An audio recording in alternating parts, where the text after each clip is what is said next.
আমার লগে একটা গেম খেলবা? হ্যাঁ তাহলে কিন্তু 200 টাকা দেবো।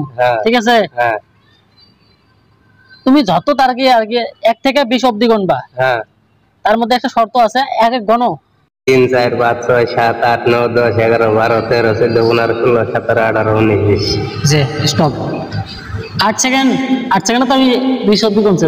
এখন ওই 20 থেকে উল্টে ভাই গণে আসবে এই টাইমটাতে। যদি পাস 20 টাকা পাবি। যা আজ এই পাস না পাস তাহলে পাবি না। বুঝছস? উল্টে থাকবি। 8 সেকেন্ড 43 সেকেন্ড বুঝছ না? এখন 19 20 ওই রকম করে গণে আয়। যদি তুই পাস এই সময় তো হয়ে যায়, তাহলে 200 টাকা করবি। ঠিক আছে? 19 দিন থেকে 20 টাকা নামা ভাইয়া। স্টার্ট 19 হ্যাঁ হ্যাঁ হবে না 20 19 কোনো হবে না। 200 টাকা তাহলে নেবেন না? লাগবে না 200 টাকা? লাগবে না। তাহলে আর কি তোমার সময় শেষ।